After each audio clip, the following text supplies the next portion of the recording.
dude. He's gonna do it? I don't know. Maybe they said they'd add it to the list, but I don't know. It's a great one too. I think To they would watch all with people like that. too. Yeah. Oh yeah. Cool. Hey. Yo. Welcome.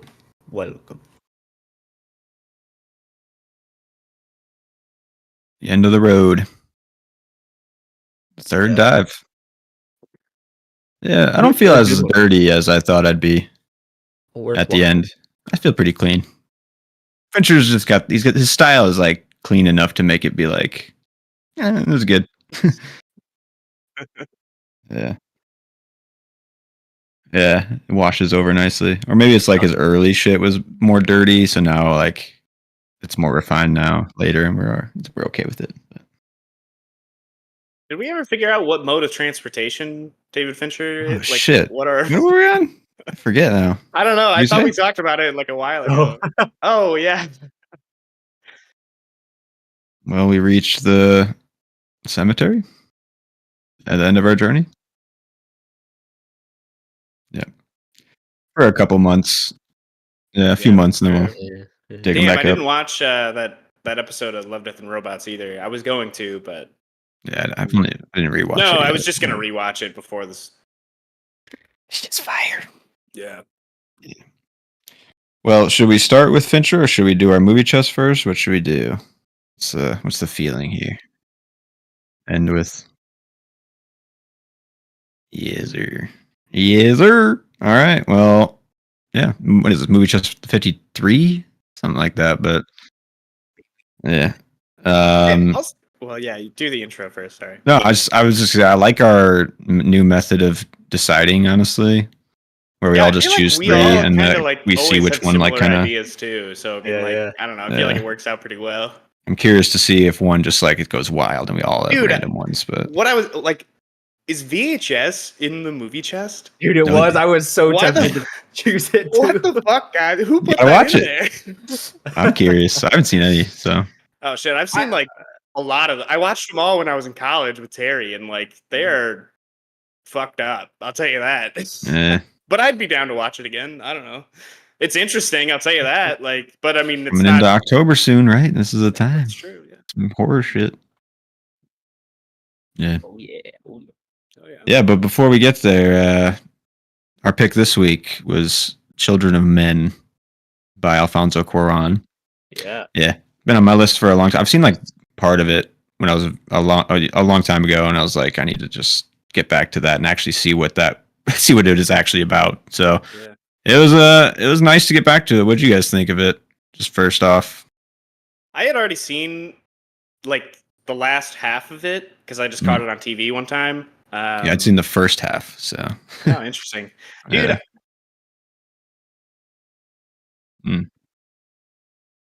Gotcha.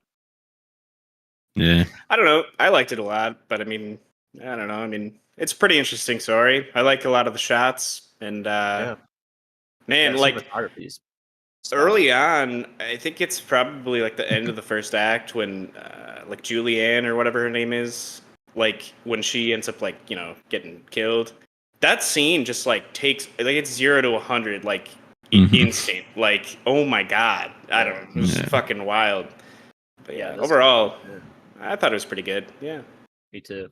I enjoyed it. It's like hit the same vein as like I don't know. I love dystopian settings, because they just like recontextualize so much for you. But yeah, it reminded me of like Snowpiercer and some of those V for Vendetta, like, grimy and shit. Yeah. It's like comes at that dystopian angle like from a realistic standpoint, which I appreciate because it was like. I don't know, like you felt that world, like you're immersed in it. You kind of understand the geopolitics of it. Yeah, it's cool. So I enjoyed it a lot. Yeah, like almost like 1984-esque too, like in a weird way, even though it's more like dystopian. Yeah. Mm-hmm. Mm-hmm.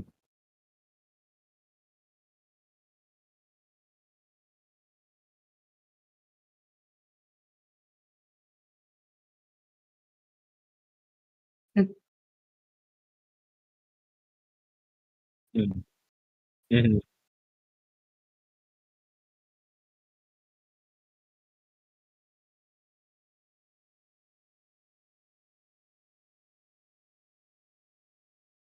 Yeah. Mhm. Like the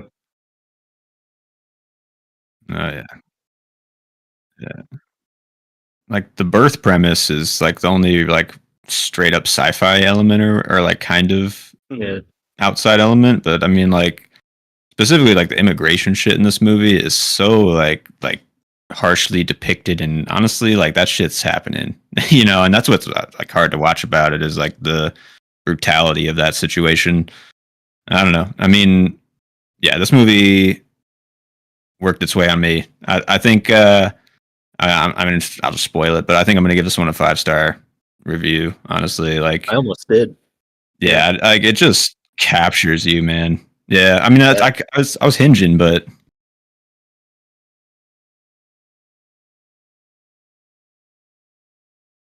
oh really? Oh, really? I liked Key actually. Yeah, Mhm. Julianne Moore, she served her purpose, but yeah, for sure. That's fair. It's a fair assessment, but Hey. Mm. it's Agreed. kind of Agreed. hammy. I think I I haven't. agree with that. Yeah. Yeah, I haven't seen much in with her that I've been like, wow, she fucking killed it. Like she brought it. So yeah, I agree. Hmm, yeah.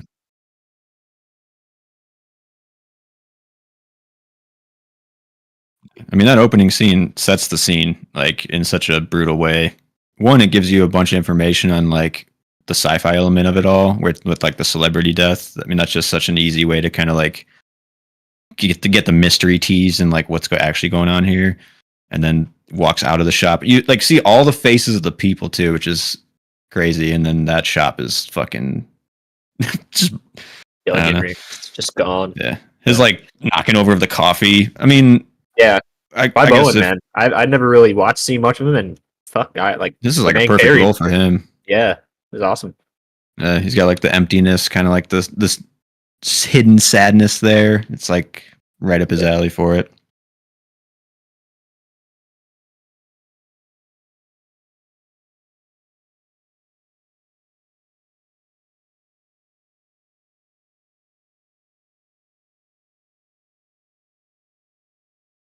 Mm. Yeah, yeah, and then punches the end of that scene with like the tone, of like this world, like yeah, Yeah, crazy. Yeah, yeah, it sets it up perfectly. Yeah, all the yeah, I don't know. It's like built like factions. Like obviously it's like different the nations and stuff fishes or whatever. struggling. Yeah, Yeah, so I was like, this is neat, dude. And like all the mhm, it depicted like so many aspects of modern life that like kind of modern life that we neglect. All the issues and just like puts them out there for you. Um, yeah, this movie good like has balls, man. Has some plums.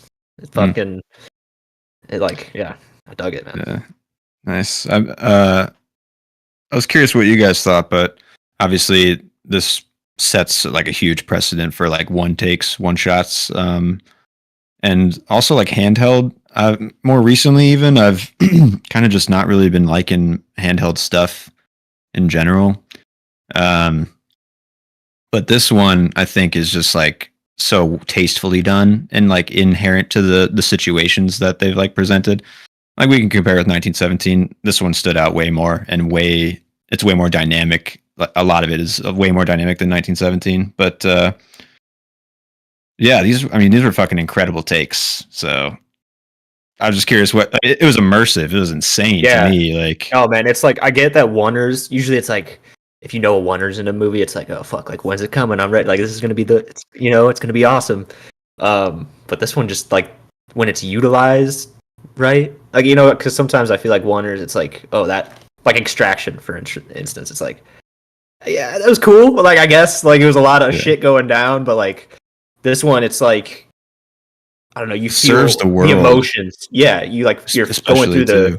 emotions, you're going through the shit. Like I don't know, I like that. Yeah, definitely. Mm. Yeah. So I appreciate it for that because it actually has impact. So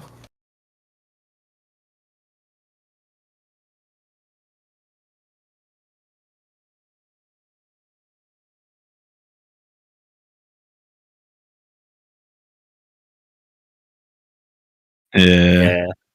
I was like, sometimes you didn't dude, even like notice because it's just like I don't know, just so immersive. I guess. I don't know. yeah, that's how good it is. Yeah.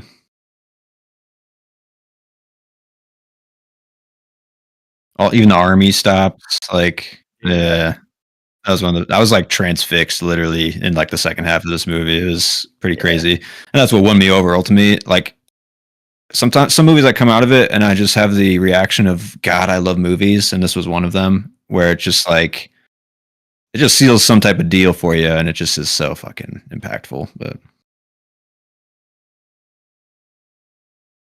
nice. I mean, yeah, I heard the prestige quality of this, and I guess similar, like maybe to you, Alex. I was like, yeah, it's probably pretty good, but it was, I've seen Gravity and then Harry Potter and Prisoner of Azkaban, which are the like he doesn't have that many movies, Quran, but Gravity's good. It's not like it's a good movie, but like this one just blew the other movies out of the water. I like Harry Potter, the third one. That's a pretty good movie too, but it's all right. It's on another tier for sure. It's such a weird pick because he hadn't even directed this movie yet. It's like I don't know. It's a weird pick for that, but it worked.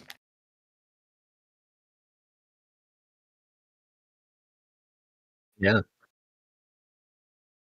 Yeah. What is he doing these days? He played Bill Clinton in Impeachment Story, like in American Crime Story Impeachment a few years back. I watched him in that, and he was fine. It's fine. I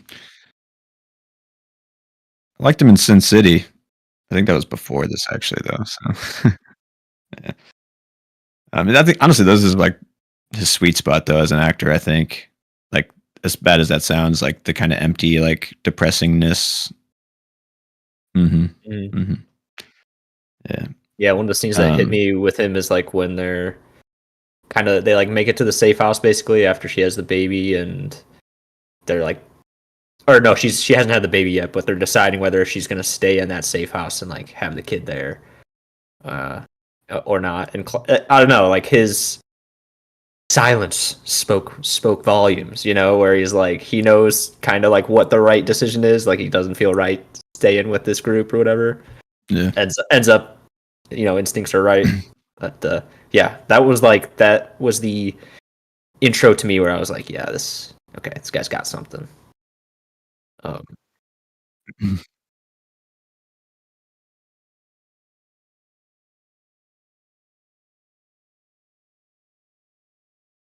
Cats are always coming up to him.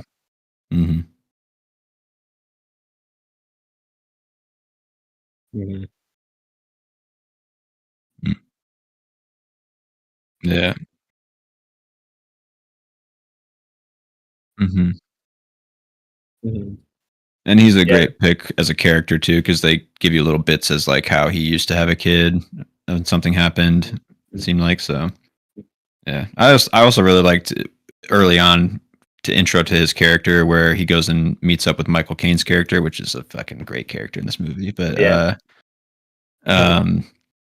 it's like you're saying, like the cat. He's like petting the cat. They're just like smoking weed and they're like telling jokes. And I think that like sweetness there, like one, it opens you up to that character a lot. But it also just reveals kind of like the hidden like intricacies of life that like just the simple things of how you like get by and enjoy life. Like even in the grimmest world, like those are like I just like petting a cat, smoking weed, and like hearing a good joke. That was like a confluence of like great emotion there. I don't know, to like display what you just need to like do to get by. I don't know. Oh, yeah.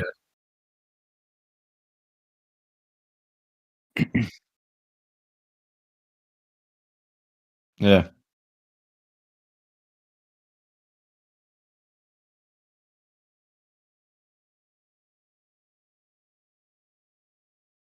It's like gunfire everywhere and shit. Yeah. Mm. Yeah.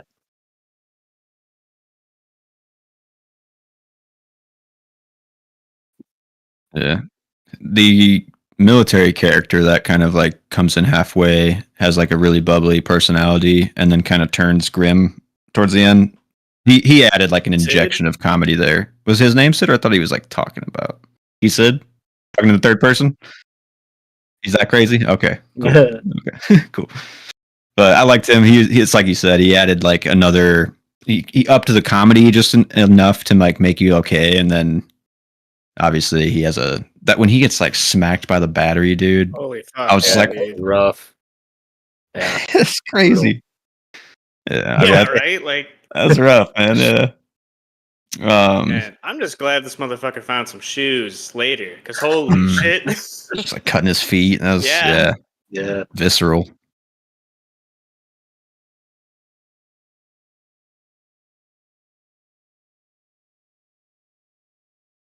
Yeah. Is he dead? I don't know. Is he? They do leave you open ended on this. I don't know. To me, it was like a really nice leaving off of like the mystery, but I could see how some people would take it as like not a definitive enough. They need a sequel. Yeah, the sequel's in your head though. That's what makes a good story, right? I guess like with Gone Girl, we were talking last week if it needed it, and you know, I think like leaving it open forever is what the magic could be. So, yeah, those are some of my favorite movies. How like terrifying would it be to like be Key though on that boat? Clive Owen just fucking dies. You've got your kid, and this boat might not show up. Right? Jets are flying overhead. They just bombed the shit out of the fucking place you just came from. Like holy shit. Yeah.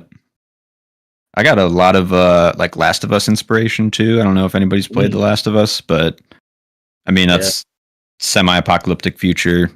You know, like with an emotionally shut down man who's transporting a like girl who's special to a safe zone. Savior, yeah, straight up. And the tone's very reminiscent of it with like the semi-destructive environment. But also just like with the camera work, this felt like a video game as like it's like a floating camera with like straightforward, and even the story chunks, it felt like there were like little bits of dialogue chunks, and then you'd have like a crazy action sequence you got to run out of, and then you like kind of settle down and like get more story, and then it's like, and then with the free floating camera, it's almost like you're the controller, you know, like you're just constantly like looking around it was crazy. Like I was almost in a video game at a certain point too, which is kind of cool, but not like most movies.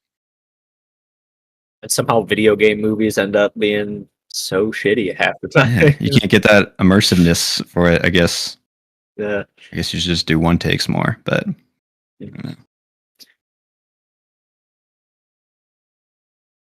I don't need shaky cam, man. Honestly, like unless it's like justified, I think nowadays, like getting in the action. I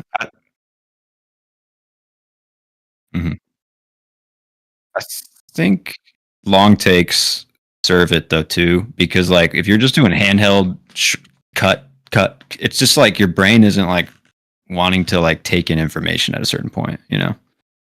Yep.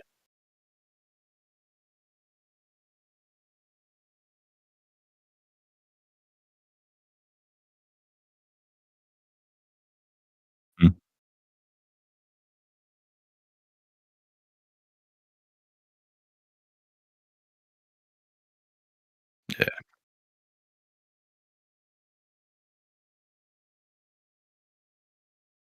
Cool. Yeah, gives it that grit. I just wanted to note also the immersiveness is what makes this movie an insane experience, but I think also a really solid foundation of script is what makes this movie really good too.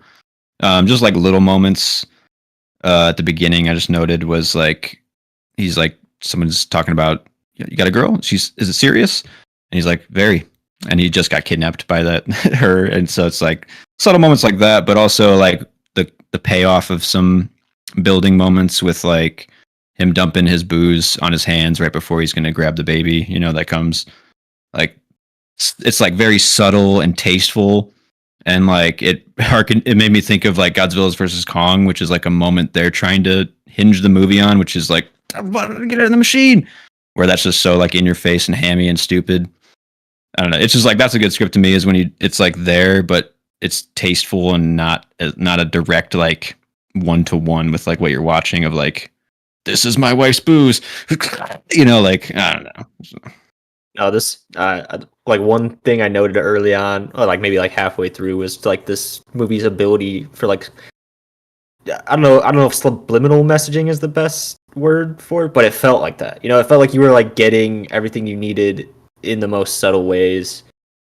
And like I think yeah, like you said, Alex, like the ability to tone shift, like kind of almost on it, like when they're the same scene where he like hits the dude with the battery right before when she like hands the baby out the door and she like disappears for a second, like like that struck like such a chord of anxiety, like oh she just like took like that's the baby, right? Like she just yeah, and then she comes back. I'm like, oh, okay. I thought We're still good. I thought that same thing. Like holy yeah. fuck. There are like moments like that, and then just other moments where they're like not like action heavy or not as intense, where it's like yeah, it just feeds the brain, just brain food. It's good. Yeah.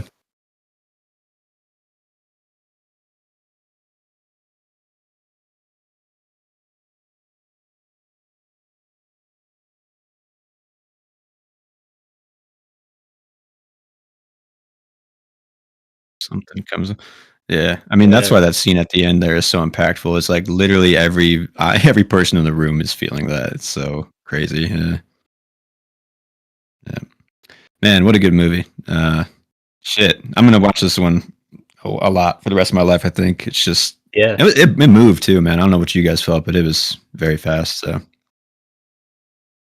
yeah, yeah.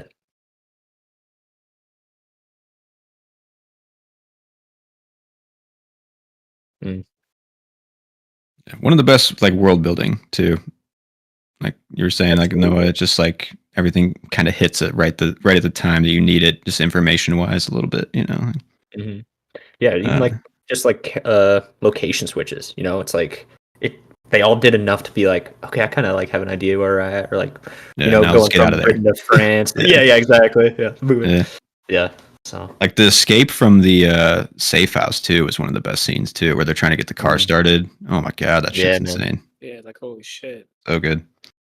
And on that note too, Chiwetel Ejiofor, I hope I'm saying that right, but he was kind of like he's the head of the Fishes, I think that's the group, but he was kind of like on the up and up at this time. But this role, man, I think it's one of his best, and it's one of the most interesting characters in the movie too.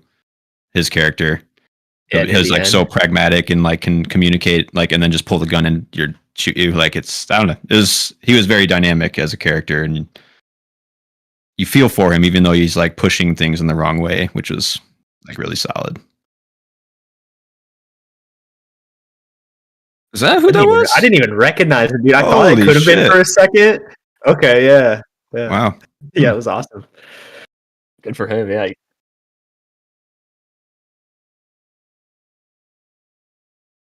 Yeah, he's wild. Yeah, usually he's more of a clean. I don't know if he's more clean cut, but yeah, different character. More inside, right? Yeah. And he was doing Sons of Anarchy for fucking 8 years or 10 years or whatever it was. Yeah, out in the desert, fucking filming every day. Well, 5 stars for me, Children of Men. I don't know what you guys got, but yeah.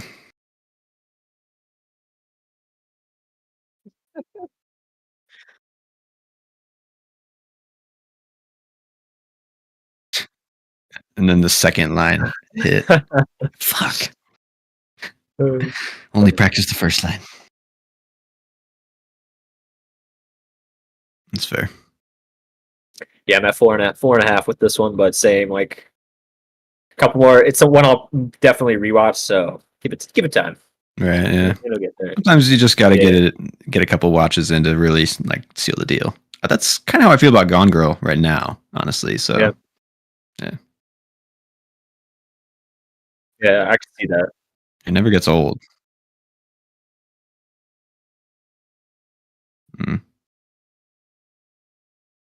What do you think, Joe?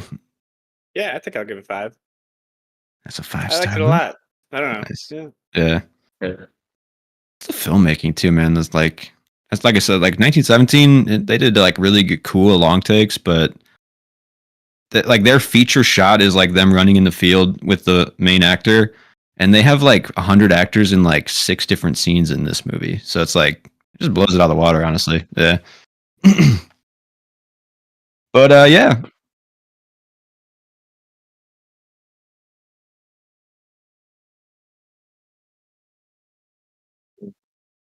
Yeah. Choreography too, and like that's what I mean. It's like the best use of space and like knowledge of the frame. You know, like knowing seriously. like where people are at and where they're gonna end up in. Like simple ones in the forest after Julianne Moore dies, and he like walks away while they're still doing like their little seance and like yeah, I don't know. It's just like breakdown. he's crying on the tree and it's but things are still moving and you're like with him emotionally. Yeah, it's just amazing. It's great filmmaking.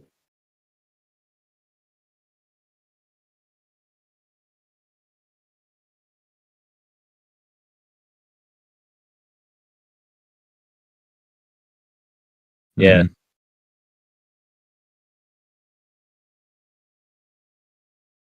Yeah.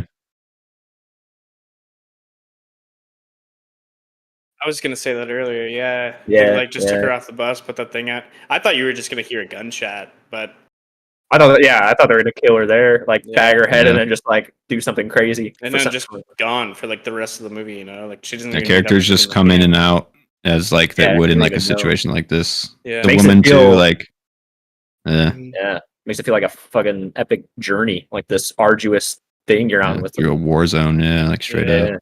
Yeah. Good shit. Yeah, man, great film. Well, shall we move on to our final director's dive for David Fincher? Shit. Yeah. I was looking forward to this one. I was looking forward to this one for a while because, I mean, the last Fincher movie I watched was Gone Girl, and then I like couldn't watch Mank because I hadn't seen Citizen Kane, so I'd like put it off for years, and now it's finally time. So, yeah, I think we've all seen Citizen Kane. We've all seen Mank, right? You savage. But you watched this? Did you even understand the movie?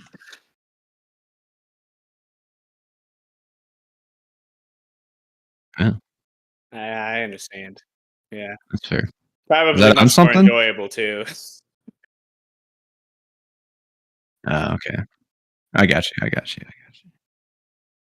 All right. But yeah, I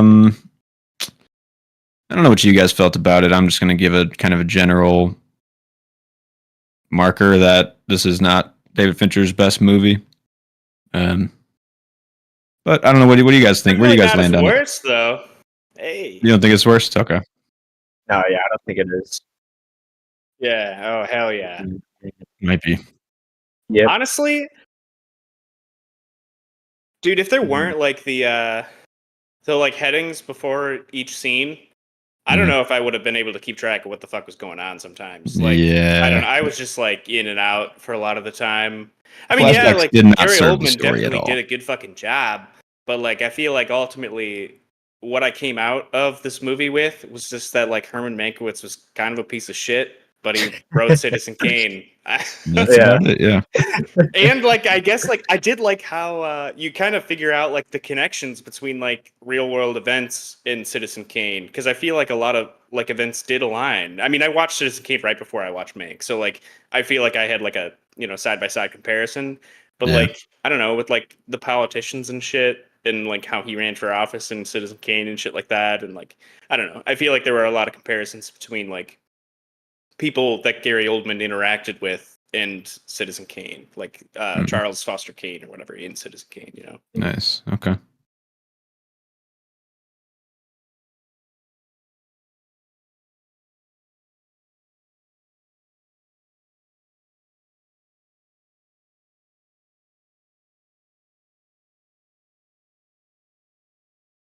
Oh yeah.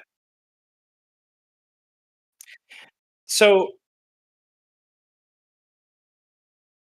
did you guys do any research on this before you watched it? Not a lot. I haven't really researched a lot of David Fincher's movies while I watched them, but I did look this one up, and I guess he wanted to release this after the game. And I don't know if they had the technology to make it in black and white, but he wanted to make it in black and white. So I think he like pushed it forward. But like his dad, I guess, wrote the screenplay for this, but his dad passed away in like 2003.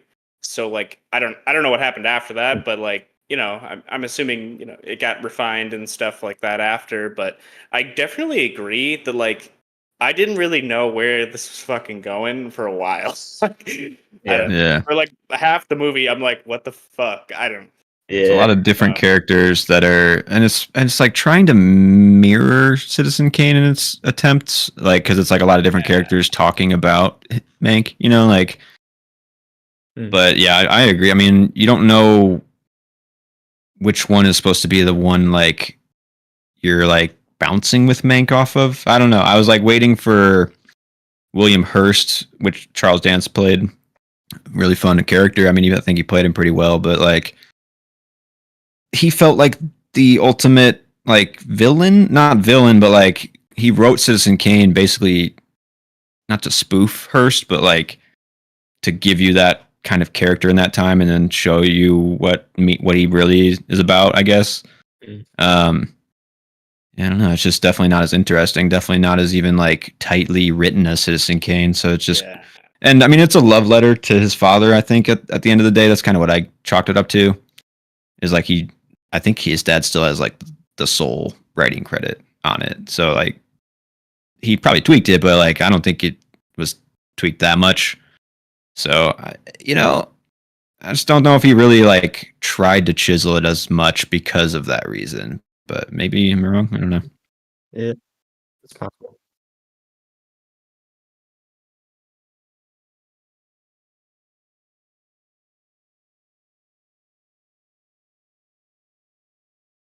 Yeah.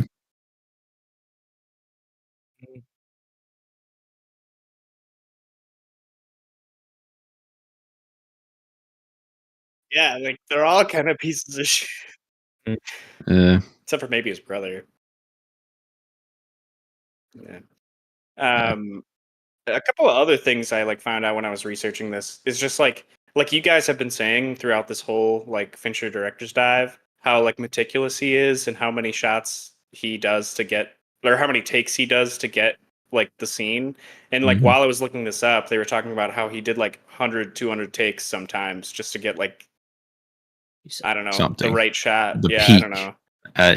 Everyone peaking together. That's what Fincher wants, but yeah, it's just like fucking insane. Though. That's like that's doing that insane. many shots. Like that's not even. I don't think that's healthy personally, but I wouldn't say so either.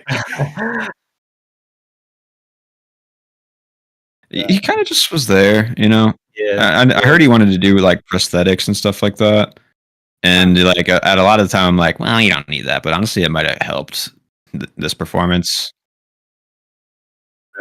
I don't even really know what that guy looks like, but yeah, he just didn't pop. I mean, yeah, he didn't really pop on as a character.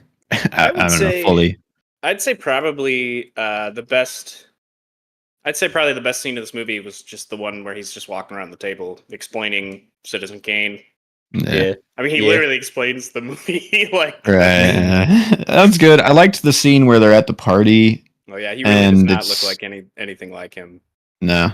I liked when they're like discussing Nazis and like movies and communism. Like this, it was like like the script's punchy at times, but it doesn't really like go anywhere with it or like gain any fruit from it. You know, it's just like is, so it doesn't land anywhere. When his friend just gave him all the bullets out of the gun instead of giving him the gun, I'm like, dude, he obviously has more bullets. Like he's gonna kill himself. Like why would you? What the fuck? Like, like I don't know. Like. Yeah, I mean, a lot of the dialogue too is like inside baseball. Yeah. Like, I mean, I caught like some of it. I caught like a lot of the little homages and little bits, but like a lot of it just flew right by me too. So you have to be Tarantino levels of like Hollywood historian probably to like get only Tarantino, like straight up. Like there's like 5 people who will really love this, like get this movie. You know, like.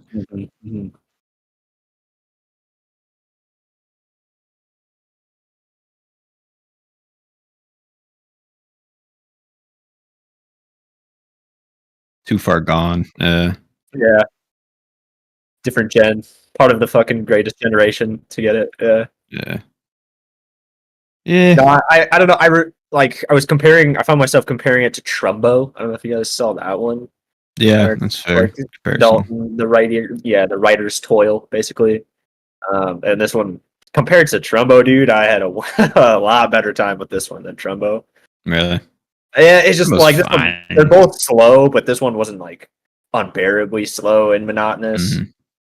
Yeah, I don't know. I got like by the end of it, I was kind of on Mank's side as a character. You know, like I kind of understood like his plight, struggle. So, yeah, like especially when that dinner scene and the what is it, the dude's mayor's birthday, you know, where they're kind of like taking shots at each other about stuff.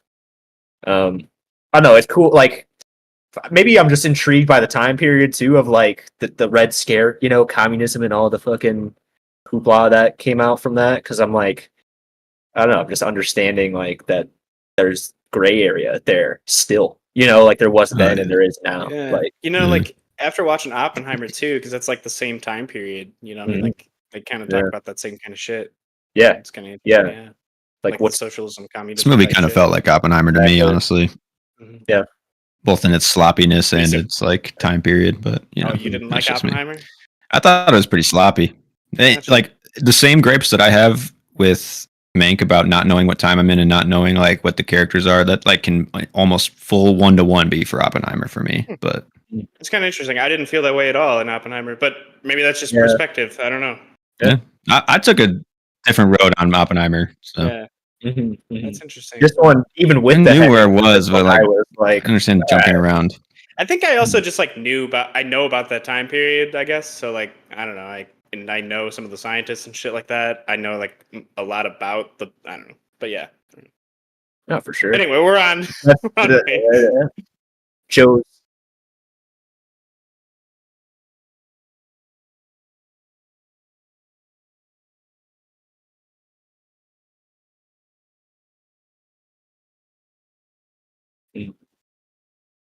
Mm-hmm. It was very like poetic. Yeah. I mean, I can see it. Yeah. It also like instantly. Kevin Spacey is the lead in this. Back in 1990 or after 1997, oh, really? The game. Yeah. Sorry, I just looked up the. It probably would have been better, honestly. But yeah. Shit. Oh yeah. Like right at the beginning of this movie, it was like a weird feeling I had to get over, which was like, am I supposed to think I'm watching a movie that was made in 1930, or am I supposed to be like watching a biopic today of like? So instantly, I thought it was a cooler biopic than most because it's like acting as if it was made from 1930, which to me feels like it's a more true way to make a biopic in some ways. But yeah, I don't know. I mean, because most of them just try to like make it feel like fresh and like modern, but just use like set dressings and costumes and stuff. But this one, like, I mean, the sound design, I don't know. I kind of think there's an argument to be made that it doesn't work in this movie, but because it's like they're trying to make it seem like it's playing to a theater. It's echoey, like as if it's playing in theater, and like there's a disconnect to me because this movie was made for Netflix, so it's like it's just like a weird movie. And he's talking about like how there's like the scene with the guy who's like taking half the wages of everybody, and he's like, "We got to get people back in the theater. How are we going to do it?" And it's like this is like a weird ass movie to like make on Netflix for me, but I don't know. Because like it's not even in a theater, or it had a limited like theatrical run. It had like 2 weeks or some shit just to make sure it could get an Oscar or something. But I don't know. I feel like the echoiness and like the playing, it almost felt like an empty theater that I was playing to, and like that works as like a concept for like maybe like a 10-minute short, but over 2 hours, I think it like actively took me out of the film. But I don't know what you guys felt about it.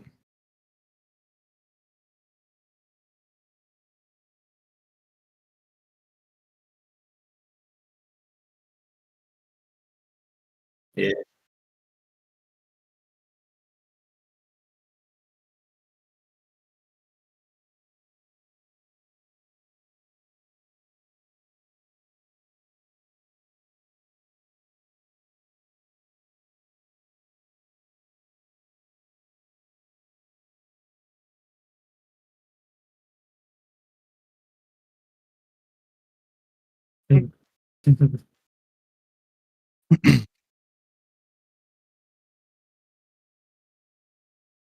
I liked it. I just like literally like the sound, like the effect of the sound was like over 2 hours to me was not a successful idea. Like, and I get the idea. It's just like I just don't think it made for like a good experience. But and also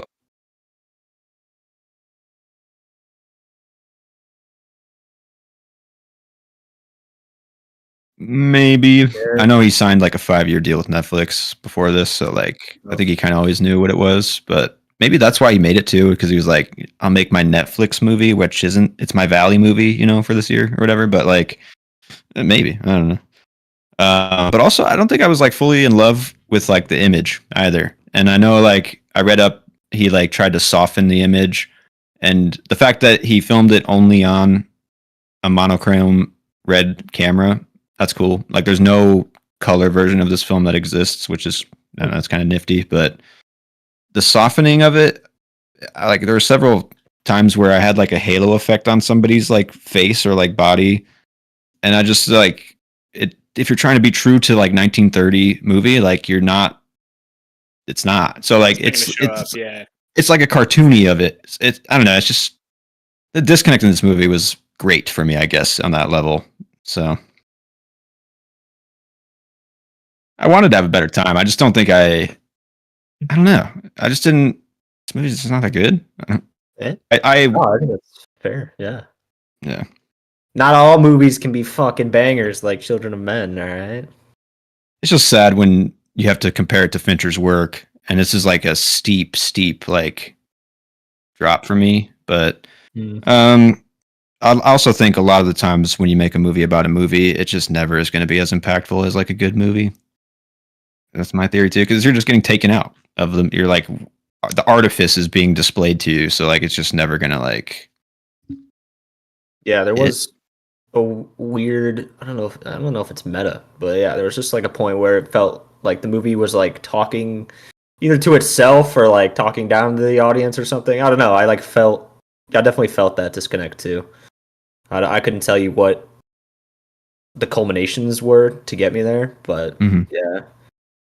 yeah, I don't know. It took a little long for me. I was like, oh my god, I know. I feel like I kept like checking how much time was left. To be honest, I checked it like 4 times on the back half of the movie, dude. I was like, all right, we gotta be wrapping this up soon, right? Like, what's the point we're making here?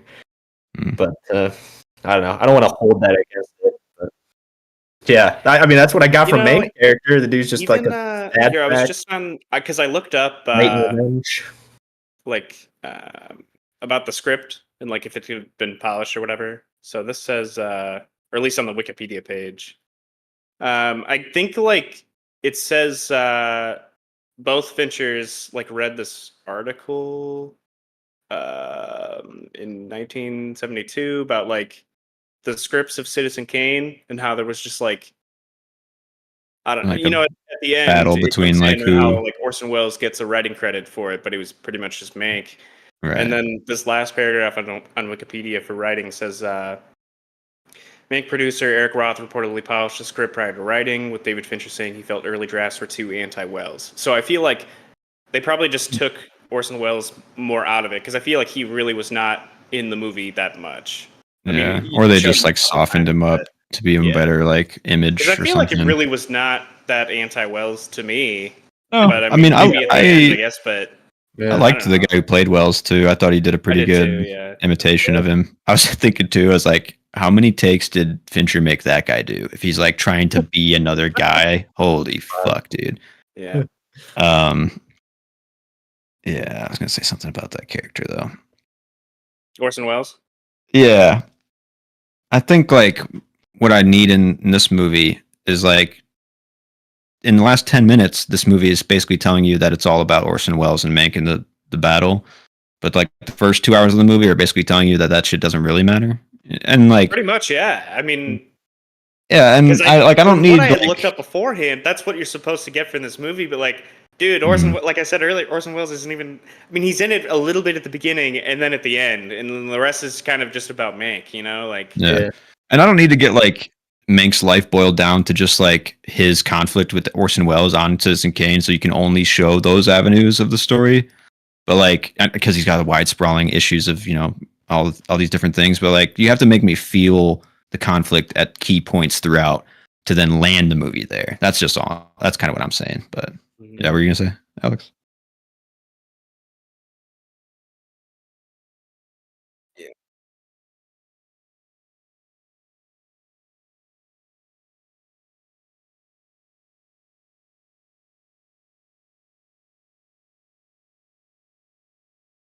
And I couldn't tell if they just like kept reducing the time that he was allowed to write it, or like what the fuck was going on. Because like there were either like massive time jumps, or like he just had less time to write. I don't know. He just drank those. Kind of both were happening, I think. Blacked out for like weeks at a time, I guess. Yeah, just like fucking jeez. I also think like Gary Oldman, like seeing Gary Oldman sitting in a bed, like dealing with addiction and depression, just gets old. Like it gets old in my own life, and I don't want to watch it on screen. Like right, I feel like it's like half of this movie too. Like it's too much. I mean, dude, I was like, I'm following this sad sack around. Like even that dinner scene, I was like, oh, it was a good scene. Like he spoke his piece, but I was like, god damn, like you're seeing him as everyone at the table is seeing him right now too. So it's like, fuck. Yeah.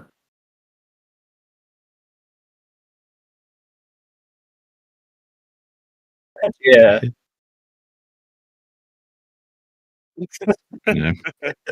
He's a complicated guy, dude. I guess if you like don't you get it? Liver failure, I would assume. Like alcoholism like leads to organ failure. I would assume something like that. Yeah, or heart failure. Yeah. Something. Yeah. Right. Just say it was alcohol. Yeah. Seriously. I don't. Yeah. Other than that, though, I don't really have any other comments. I kind of when I immediately went to do my rankings after this, and it was shocking what place this became. But I think I would give this like 2.5 stars, maybe even lower, honestly. Give, So it's unfortunate. Yeah.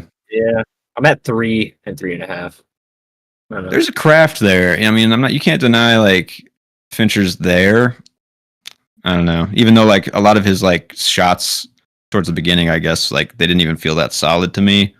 Like I felt like he was kind of maybe letting them shake a little more. Maybe I'm just going too inside baseball, but I don't know. Maybe he was just experimenting with like the old flavor of it wasn't always perfect back then, or maybe I'm just giving him credit. But yeah, those flavors.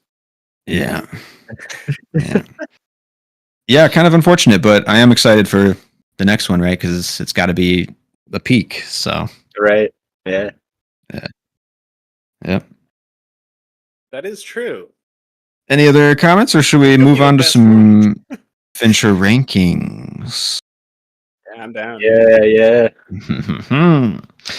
So should we just go like 11s, or should we go like 11, 10, 9, or should we just go like 11, 10, 9, 8, 7, 6, and then maybe like towards the top? We just usually go each one. Oh, God, I'm good with whatever. How do you two feel?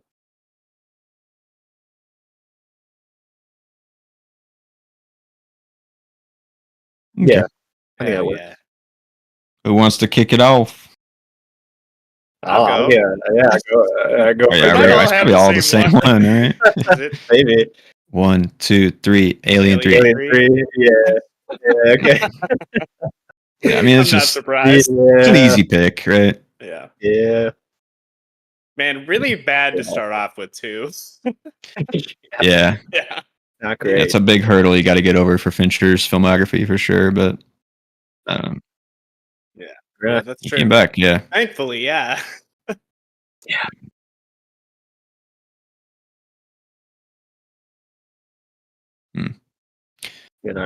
Yeah.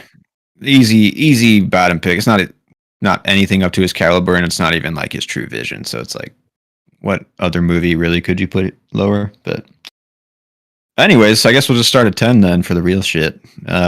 Kick it off, Joe. It's your 10. I got Panic Room at 10. Panic, okay.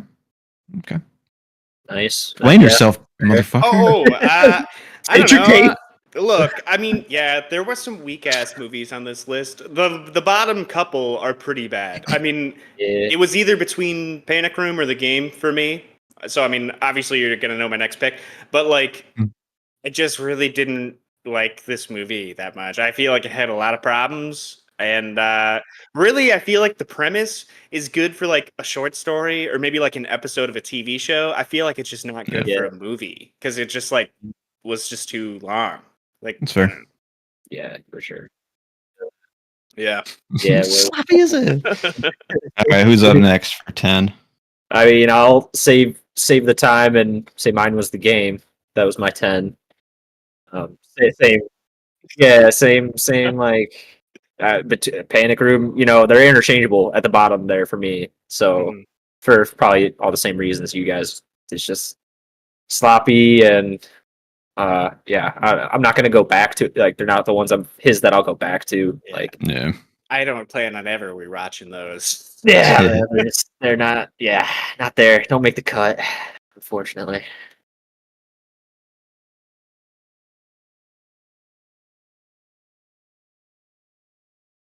Yeah. Gotcha. I think I know. I think we all probably have the same four. I think, What did you say? Sorry.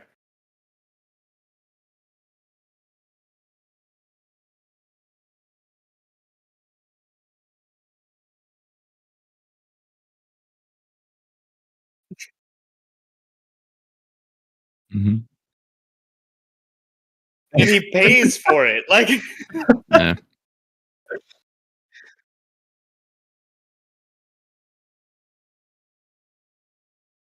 If you jumped anywhere to the left or right, this would not have been as cool at all. Like, yeah, that's fair. Yeah. That was probably a great joke in the 90s, though, dude. Like, the t-shirt jokes at that time were, yeah, absolutely. Well, my number 10, I was very surprised when I started compiling them, but it's Mank. I don't think it didn't even cross higher than the ones we just talked about for me. Like, that's kind of sad too. I didn't expect that at all. Just so much like more unfocused, uninteresting, and just straight up not as impactful as his other ones. So like, Yeah. and like I said, kind of feels like Oppenheimer, and like he's getting like Christopher Nolan's movies are getting weaker, and the biopics that these guys are making are just kind of just boring and unfocused and not. I don't know, just not good. just make your shit and stop like trying to like tell a white guy in 1940 story. That's my take. Anyways, all right. That is fair. That is a fair point. Anyways, on to number 9. Is it me? I mean, I already said mine was The Game. Cool. So. Yeah. Anything to add to the? Not really. No, all the same reasons. Like, sloppy. Yeah. My number 9 is The Game too. I mean, it's down there. It's just a little bit. It's not. It's more solidly executed than like some thrillers of the time, I'd say. Like, it's got bones in it that are there. But yeah, it just gets lost, and like, there's no emotional feel in the movie at all, basically. So it's just like weak. Yeah. Any other? What's your guys' 9s to cap off 9? I'm my Panic Room. Yeah. Yep. It's like, yeah.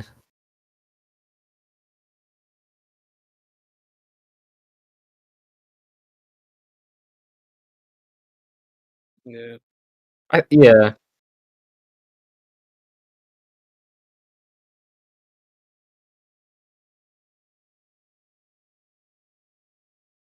Yeah.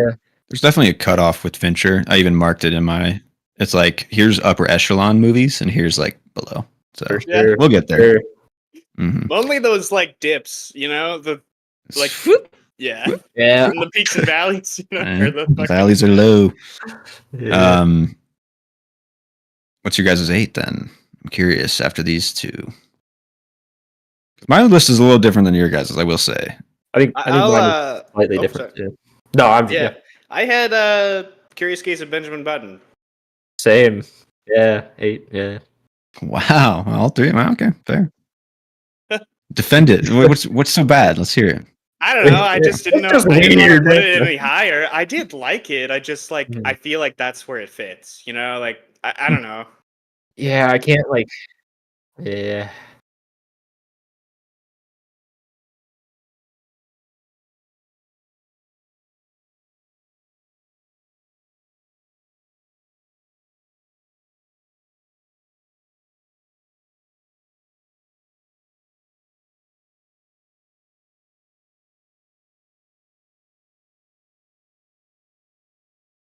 Mm.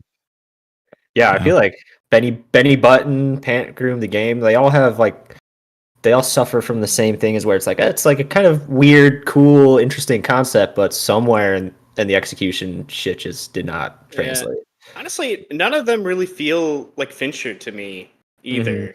I don't know. Benjamin Maybe I'm Button off feels like saying that. Fincher to me. Yeah. Other ones I can kind of agree, but I'll get to Benjamin Button later in my defense. But Yeah. Okay. Yeah, Yeah, so what do that's you got fine. for, That's fine. I'm not hurt. My 8 was the girl with the dragon tattoo. Okay. And I actually bumped this one down a half a star from my first watch. The second watch just kind of highlighted a lot of the weaknesses. In the first watch, the I could end see scene that. where he gets like taken by the dude is like I wrote a high of that, being like, this is actually better than I thought. And now I watch it again, it's like, this is actually kind of worse than I thought. You know, like I don't know. Because like I feel like if I rewatched that movie again, like I feel like I would probably like it less too. Like I feel like I don't need to rewatch that movie. For sure, no, 100% no. That's Watched kind of it another one reason. Is time, I like feel like it was. I don't know. it was good. Decent. Good. Yeah. Mhm. It's decently executed, and like it has some high moments of drama there. Like obviously that, and then like Elizabeth's storyline is very dramatic and Fucked up. cinematic, I guess you'd say. But like, the weaknesses weighed it down for me. Like to be, it's just not as good as like even. I mean, I haven't said Panic Room yet, so like that one's above this. So What the fuck, dude? that's You I even can defend watch it. movies, bro. What the fuck? I mean, compared to like execution, that's kind of where I was like, because like the idea, sure. I mean, what I guess that I'll just go into Panic Room because that is my number 7 now. Next, like it's pretty well executed for what it's setting up. I'd say the Panic Room is like a script title that was then backwards engineered to be a movie. You know what I'm saying? Like, which I get that. It's like a home invasion. It's a good concept, that movie, but like it did not. It just didn't deliver. I think just everything goes wrong, and I wasn't willing to like give in to like commit that the bit, idea. I guess, to it be I- into it. You know, like I warmed up to the movie honestly after a while. One, the mother-daughter relationship is pretty solid, and there's like actual like pulls of like good writing in that, I think. And like looking at it again, it's kind of just like this simple Hitchcockian almost like premise that they set up in like one building, like Rear Window esque, where it's just playing out the fullest and the most like the narrative limits it can hit. Basically, that's why everything has to go wrong. Is like if you follow a writing structure book, like you have to take the characters on the biggest dips that they can have to make it the best dramatic thrust or whatever. But so I know it's got flaws in that way where it's like overdoing a lot of the things. But yeah, overall, I think it'll just like compared to the ones I listed before, this is packaged better and it's executed at a level that's better. And it, just it's better. That's my take. That's fair. Compared to the game and Alien, execution was definitely better for Panic Room. But I am surprised Dragon Tattoo is like a little. Yeah. When you were talking about cutoff, that's kind of where I like made my cutoff of like, all right, this is an okay movie moving into the upper ones. So interesting. Yeah. What's your guys' 7s moving up? I got Mank. Same. Wow. You guys are on the same page. Crazy. That's wild. How's that so high for you guys though? Seriously, what about that movie is like? I think honestly, it can't be though. It can't be. It defeats the purpose of the numbers. It's a ranking. Absolutely not. I hardcore disagree. They're just in the fucking dump. Yeah.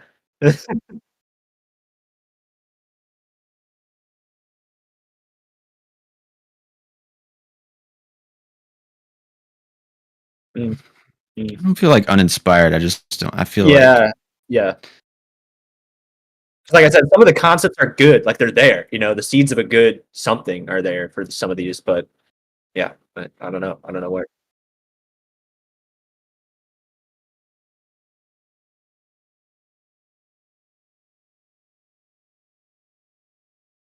Thank God.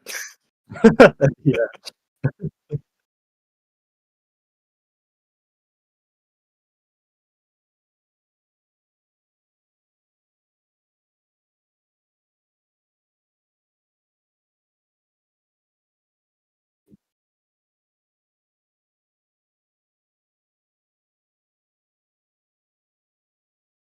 12 dudes. Oh, Let's fuck. You know, 12 just to angry play men. devil's advocate a little bit, I do want to bring up how we were talking about basically half the movie is Herman Mankiewicz just laying in bed. Being a I mean, I would depressed say half package. the movie a panic room. They're in the panic room, but Mank did just drag out. Like there was a longer movie than Panic Room, I will say. Yeah. So there was more. Oh going on. yeah. There was But there was definitely more going something, on. I think what like got Mank to 7 or yeah, this is 7. Yeah, 7. Was like maybe it was like the historical, it's like story of Citizen Kane and some of the old Hollywood and this cool time. So I think like some of that stuff is what put that shine in my eye. But I don't know. Yeah, it did drag, and I don't know. Just nostalgic. No, me either. No, no, yeah. Same. Well, Same, what's your same, guys' 6? Because I bet it's the same one. It's Girl with a Dragon Tattoo. Mine's actually Fight Club. No, yeah. No, it is. Girl Dragon Tattoo. I fucking hate that. No, yeah. This yeah, one is just at a prestige level that makes it better, or what? This one's like the second watch through was just boring. Yeah. Mm-hmm.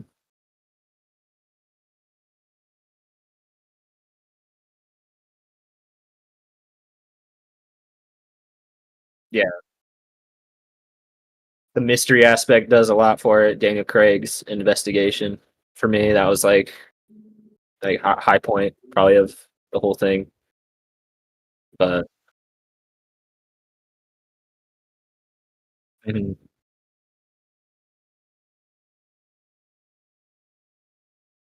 Yeah, I can get down Yeah. with that. Eventually, you like don't even you lose interest in Mank, the fucking titular character. So yeah. Pretty quickly, honestly. Immediately, I found out he's just a piece of shit, and I'm just like, why do I want to watch this? Like, Yeah.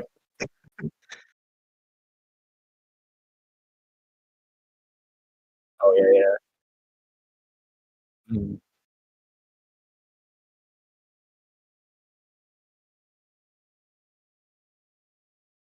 Spanky. Eh. Yeah. Well, I just don't think that movie's as good as you guys do. I don't know. But my number 6 is The Girl with the Dragon Tattoo. Yeah, what do you got for 6? 6 is Curious Case of Benjamin Button. And after this film is when my cutoff starts. I'm not saying that this is in the upper echelon. Honestly, yeah. That's like, it's one I below think that's it. probably for all of us, like the next, the top 5 are like the upper. That's where it starts, yeah, for sure. Yeah. But I mean, I don't know. In my opinion, it's better than the ones before. Dude, Dragon Tat, like, if that's better than Benjamin Button, then that's just What makes I guess like we can go back into the Benjamin Button argument of like retreading a writer's style or something. Is that really the only?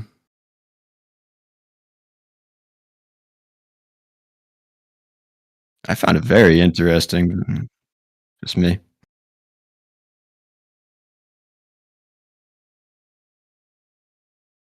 Yeah.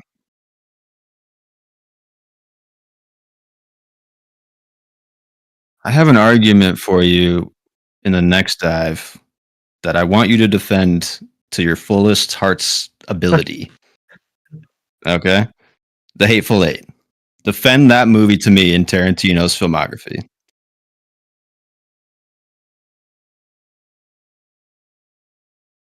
That's the exact same structure as Reservoir Dogs. It follows the almost to a T, like the character dynamics to the end of the movie.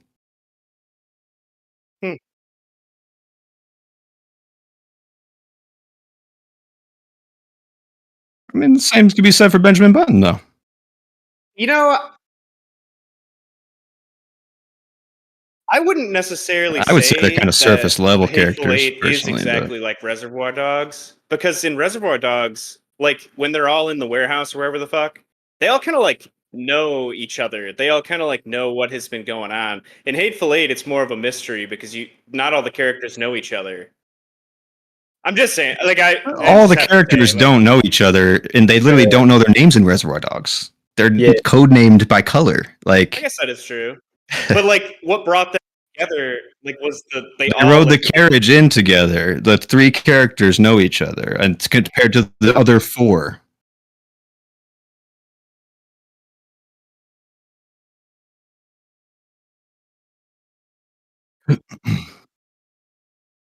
It gets hostile in Reservoir Dogs immediately after the action breaks out. Just like when they arrive at the. I'm just saying, man. These are the. If you want to defend it, I'm ready. Like, let's go. But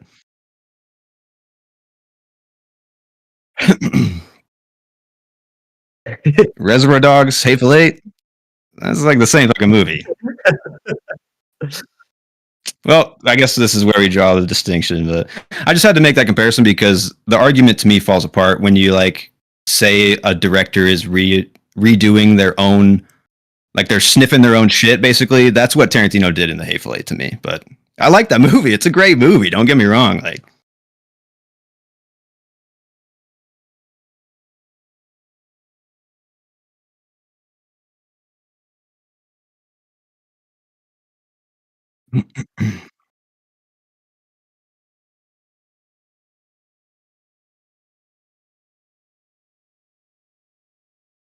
Did you say Reservoir Dogs is more interesting than The Hateful Eight?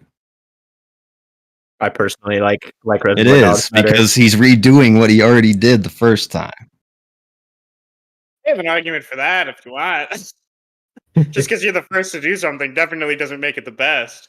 If you did it twice, you did the same thing twice. It. Yeah, you could.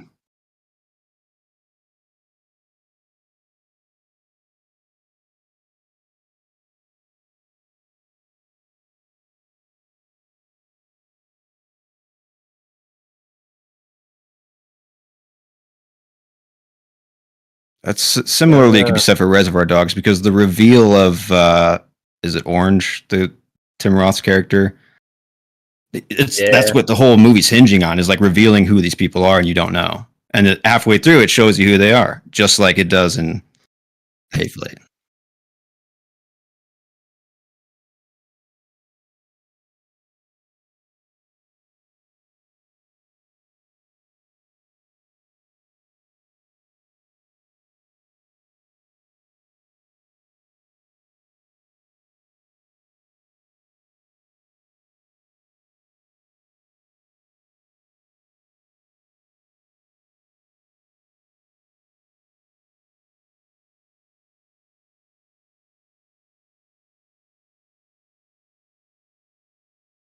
You don't know that till reveal time, though.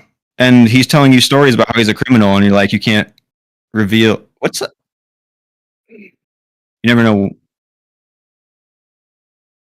That's the same as Reservoir Dogs.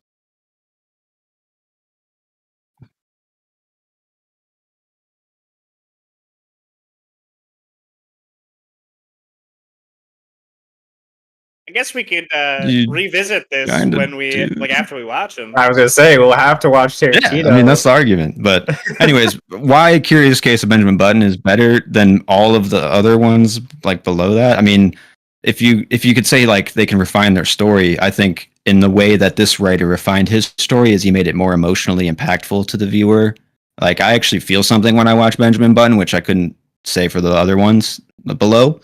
It feels like it's David Fincher's most hopeful film or the most positive film in his filmography, which kind of like elevates it to a different degree than some of his other movies. And as far as his Valley movies go, because I don't think that this is upper echelon, obviously, because it's not the best movie, but I like it. It stands out that miles above all the Valley movies to me. As like it's got more care, it's got more effort. It's visually a stunning film, straight up, and it's got emotion imbued, which to me is successful. So that's kind of why bring it up, but I mean, I get gripes with it. So I see, guys. I'm just on the sidelines. I see both y'all's perspective here. Go ahead, Joe. Why don't we kick it? We all have the same 5, right? Or same like top 5 at least. Wait, definitely. We all have the same 5. But Fight Club at 5, eh? Oh, for real? I have 7. Oh shit. I have 7 as well. So 2 Fight Clubs, 2 7s. Wow. Okay. Look at that. Fight. I'm just kidding. Honestly, I just like not that I don't know. I kind of went off on Fight Club when we went over it, and I do have problems with it still. But I mean, like, you can't like say it's not a good movie because I mean, like, it is clearly very well done, very refined. Just like I don't the fucking twist reveal. I mean, like, it's just like the lowest of my top 5.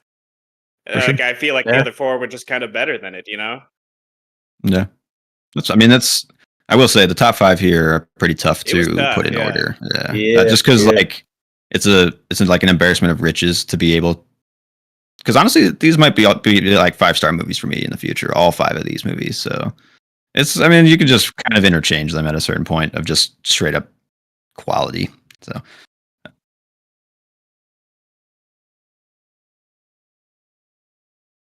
Really?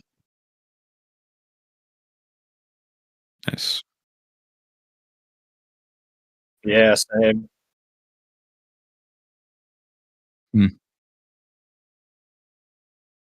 Interesting. That's cool. I mean, it got there on this last rewatch for me too. So I get it. Yeah, I get it.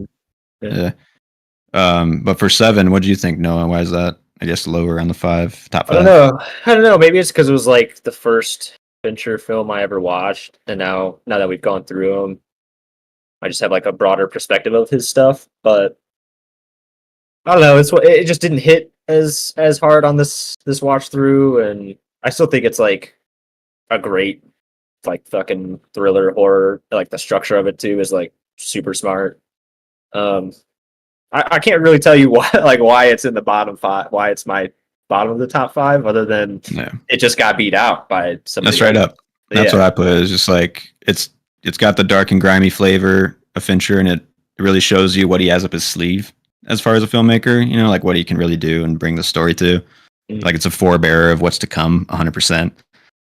But yeah, I mean, it's just like it doesn't stack up higher just because he has more refined films in his future. So like, you know, just it is what it is. It's just one of them's got to be pushed down. So yeah, right. It's just earlier in his career. I think he got better. That's kind of just it. But what'd you guys put for 4? Yeah, I have 7. What'd you put, Noah? This might be a bit of a surprise, but it's Zodiac. I have Zodiac as well. Interesting. All right. Yeah. Wow. Similarly, like that's crazy. It's hard to say that this is a number 4 movie, but know, his other movies just outshine him. But this, especially because like this going into his filmography, this was my number 1. Like this was my favorite film that I had seen of all his. So for it to be pushed down to 4, I was like, wow. What am I doing? What am I becoming, man? What has happened? I feel that. It's kind of shocking. Yeah, it was at a huge prestige level going in for sure. Yeah, in my mind too. Well, still very, like I said, it's like an amazing crime thriller. It's got the seeds of having been real events and really happened in the 70s, and kind of like that scare of when psycho killers were about and kind of becoming a thing. So it's definitely unique. There's so much time. The cinematography is great. The light, like everything about that movie, I love still. And I don't have it at a 5 stars for some reason. I don't know why. Me either. But yeah, it's one of the best investigative movies I've ever made. Like just straight up, it really like displayed Fincher's like attention to detail as far as like getting the case down and just like filmmaking in general. But it also showed that like Fincher has like a real knack for capturing a time and a setting and like making you comfy in that time and setting. Cause like I want to rewatch Zodiac all the time, and like not in a bad way of like I'm a serial killer, but it's like it is like a comforting movie in a strange ass way, and that's successful. That's weird. That's weird and good. Maybe Yeah. I was gonna say, like, the more I watch and like listen to like weird, fucked up psycho killer shit, the more I'm like, you think it'd make me like less secure in the world, but for some reason it doesn't. Desensitizes you. Yeah, I'm just like, yeah, this makes sense. People are fucking animals. Like, yeah. Yeah, I mean, yeah, that's fantastic film. Fantastic movie. What'd you guys have it for though? 7. 7. Okay. Gotcha. Yeah. Yeah, just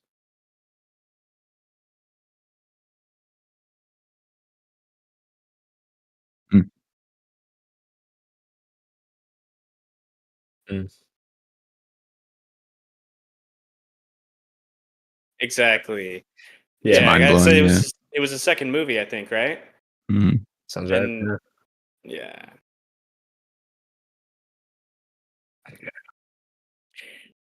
Studio meddling.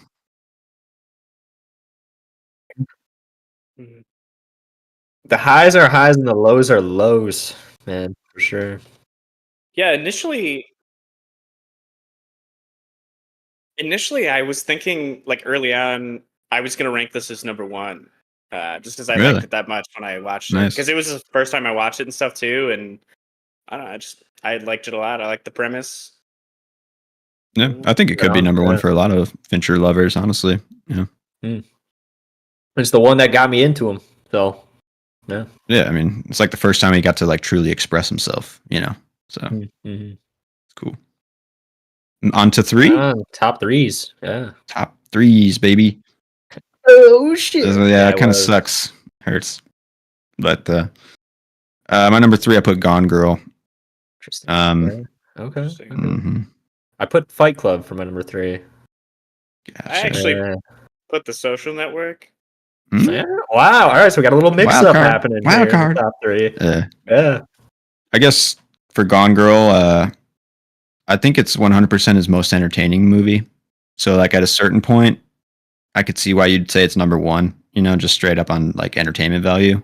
And if that was any other movie in any other filmmaker's catalog, it would be, like, their best film, like, without a doubt, you absolutely. know, like...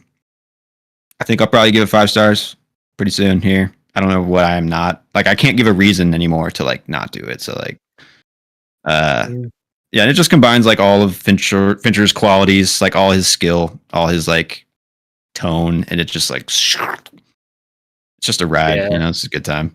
He's kind of a master. His master class.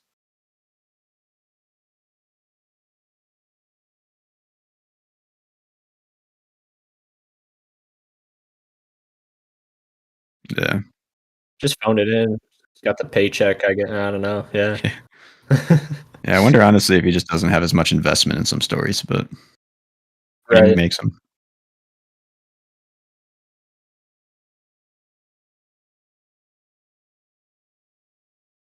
It's like Alienation too, or like a lot of like very internal characters dealing with. Yeah, I don't know. Yeah, the internal struggle. Yeah.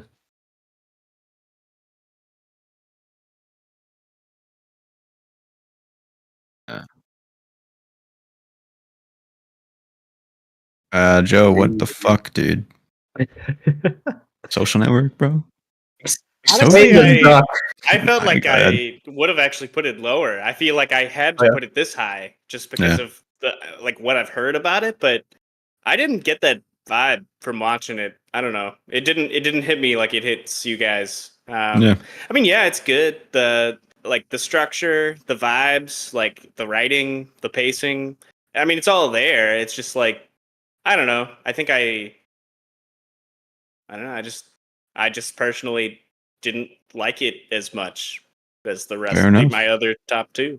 Joe was rooting for Musk in the fight.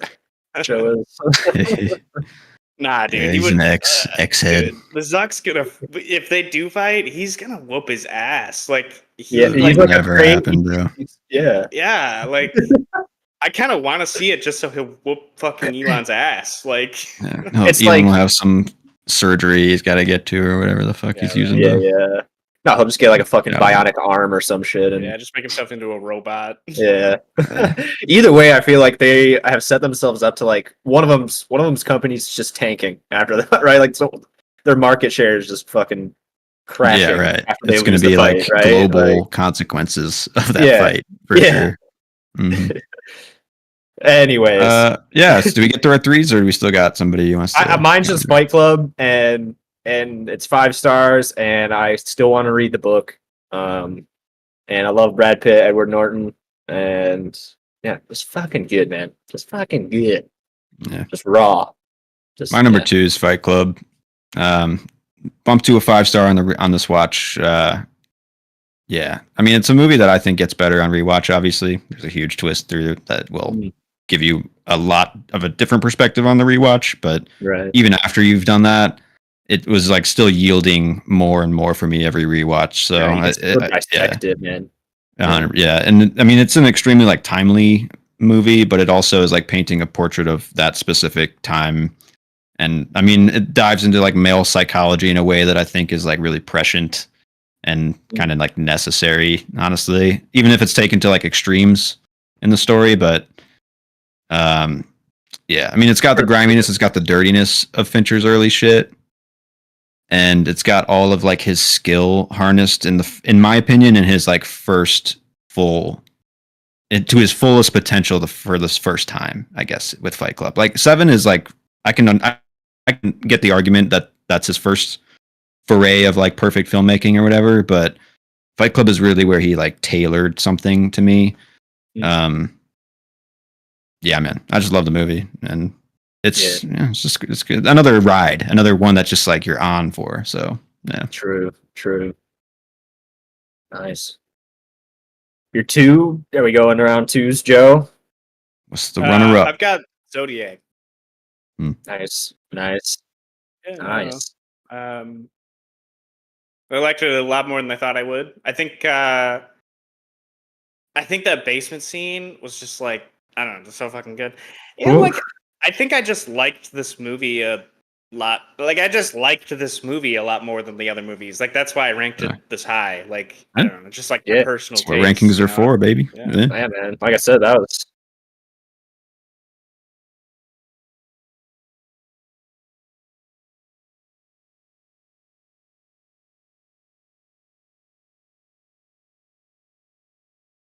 Fucking A, man. Fucking A. Sure. It was my tops for a while for a reason. Mine is Social Network, my number 2. Which is, I put it that low. I just, well, honestly, I'm surprised I put it up as high as I did because that's how I felt. Yeah, I was not. Yeah, I was not. I had to. Right? I like. Can't. I don't know. It was probably only the second or third time I've rewatched it, but like, yeah, something about this rewatch, I was just like, Jesse Eisenberg's performance. Again, Fincher's like story structure is just like fucking unbreakable in it. You know, the whole juxtapositioning the court case and the actual events and stuff like that as you're seeing it through the character's eyes. It's just fucking amazing storytelling. And taken from real life. You know, I'm sure embellished, like we've spoken about that before, but still just like nails the dramatic tones, nails like all these different personalities, all these characters. Yeah, good fucking movie, dude. I was like, I was torn between the top 2 here. So no, which I mean, it's tough. He's got great films, man. Yeah. And ironically, if you guys want to jump into our tops, number 1s. Yeah, number 1. Mine's fucking Gone Girl, dude. Like straight up. Too. Yeah. Like what you said, Matt, just entertainment value alone, I feel like what it did it for me. Like for sure. I feel like I was just engaged the entire movie. Like, I don't know. Yeah, man.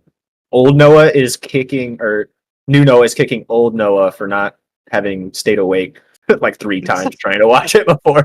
You never got to the hook in the middle. I never did. Jaw dropper. Yeah. No, yeah. And this time. Yeah, you think it's just some piece of shit who might have killed his wife or is happy that she's gone. Like, right? Yeah. I was like, oh, great. Another. I can totally get on board with that pick. You know, it's a great fucking movie. I was surprised. I was pleasantly surprised by it. Definitely watch it. Honestly, too, one of my best or my favorite performances from Ben Affleck. That's what we said last That's week. what we were saying. Yeah. Yeah. I was like, this. It just felt like he was made to play this role. I was like, dude, Straight up. yeah, Yeah. amazing For job. sure. Well, Alex, shall we get into The Social Network? Right? I mean, yeah.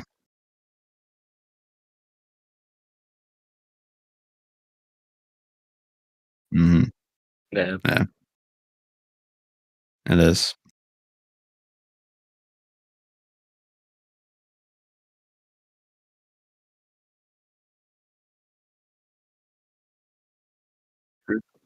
Yeah. Seamless. Yeah. I will say.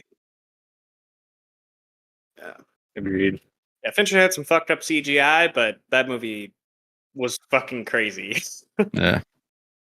Yeah. I mean, I don't know what else I could like really get into to like convince people who know what or like really like it, but like to me, what is super successful about it is like very simple personal like story and conflict that becomes like this huge and universal thing, like blown out into like this universal idea, I guess, of like betrayal, and just universality with like Facebook and Friendship, like the social network.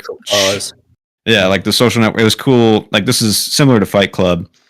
This movie can stand the test of time as like it feels modern and important now, but it's also snapshotting that specific feeling in 2003 or whatever, and with this fledgling internet society forming.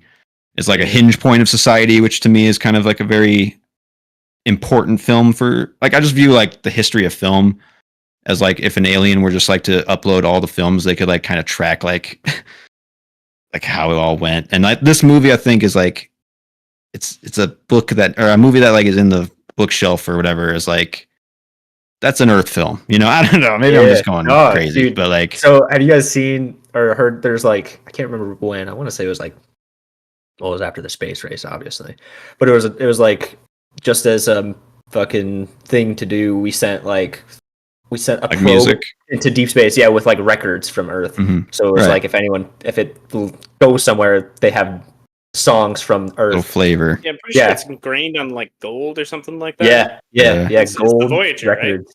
Was that it?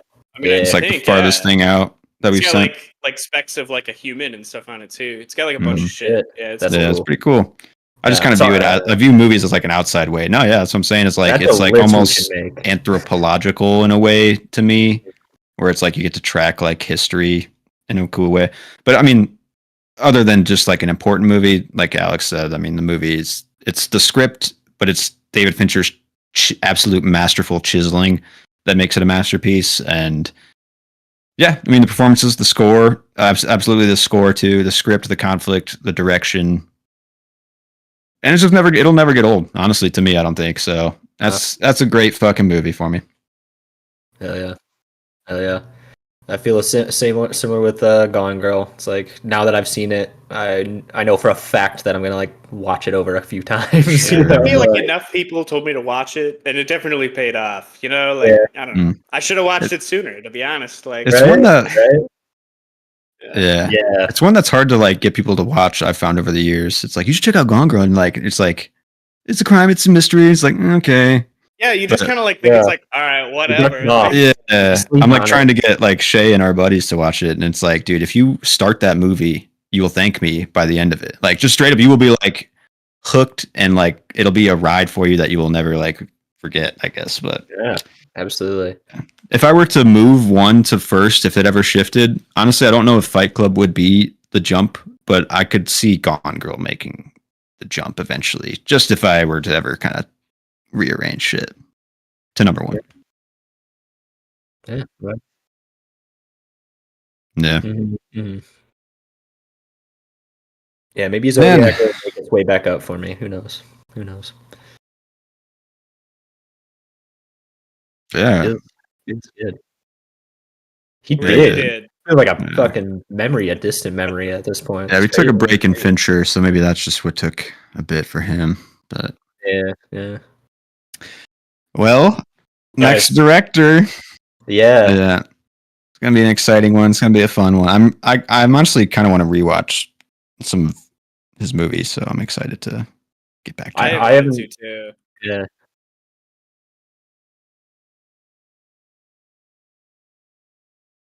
Yeah. It'll be a fun dive. Yeah. Yeah, nice. Nice.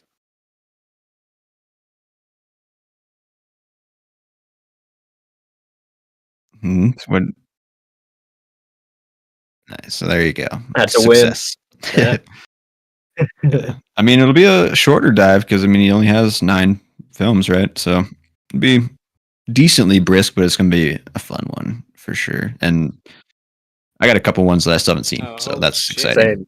I'm very excited. Jackie Brown and Death Proof. Okay. Those are the 2. I haven't seen those 2, and I haven't seen either the Kill Bills. You haven't seen Kill Bills? I want to rewatch those the most. I was itching to rewatch that one. I'm very hyped. Actually, is it just volume 1? There's 2. Well, but like, did he direct both of them? Yeah. Because like, randomly when I was like researching the list of all those directors that you sent, I went through like each one and looked at them. And Kill Bill Volume 2 was under somebody else, but I didn't know if that was just a fluke. I can look it up right now. Like a credit. Yeah, he definitely. I bet it was just a fluke. He won't. He wouldn't hand off something like that. Yeah, I don't know how you would. Like, yeah. He's only made like actually. Yeah, go ahead. Yeah, it's right. He's made every film he did besides True Romance and Natural Born Killers. I think those are the only 2 that he wrote. I see. Okay. Yeah. Okay. Sure. So that was the only adaptation. Yeah. Interesting. I'm excited though. Yeah. Just going from like Fincher, who like basically only always adapts from some source material. Yeah. It's different. Yeah, different styles, man. I will say with Fincher, on like a last note, I mean, obviously, I think he's one of the best directors of our time, and I just want to give a props to him specifically because he's a guy who adopted digital like relatively easy. I think it's Zodiac was the first time he just went full digital. And I respect like filmmakers who say that things need to be shot on film and you have to be in the theater to watch things on spinning reel that's displaying in front of you. But I honestly think I respect Fincher's take more, where he is just looking for crisp, the best image he can get. And he knows that digital can achieve that too. And he doesn't even really care, obviously, about the theater experience if he's making movies on Netflix. He really just cares about the quality. So, like, I don't know. I just, as a final note, I wanted to say, like, the 70 millimeter Tarantino's one of them. Christopher Nolan's one of them. I honestly think that's kind of an outdated mode, and Fincher's even more ahead of like them on that aspect too. But I don't know what. Yeah, I don't know what you guys think about that.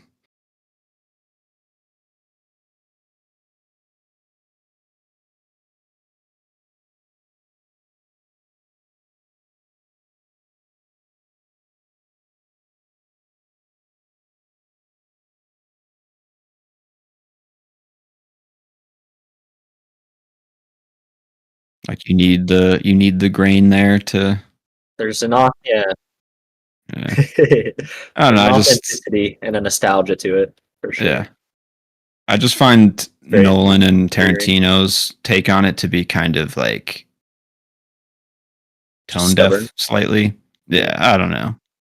Maybe. Yeah, I just like. I mean, because to me, I love a film. I love a movie shot on film, but like when I watch a David Fincher movie that's digitally shot, I'm like, that's one of the best movies I've ever fucking seen in my life, and it looks that way too. And to me, like the diminishing returns of film don't exceed, I guess, what digital will give you. I don't know.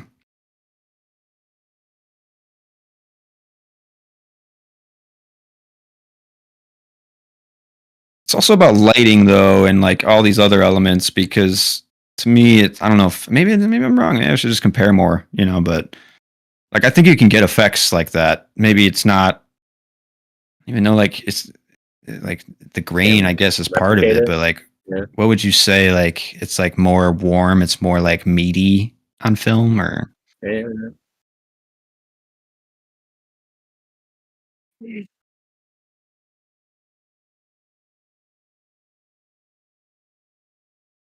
It's gotta be. I would love to see the same movie shot like they do with like IMAX or 3D shit, where they just have two cameras, film and fucking, and just like watch them both and just like get the effect of both and just see if it like changed.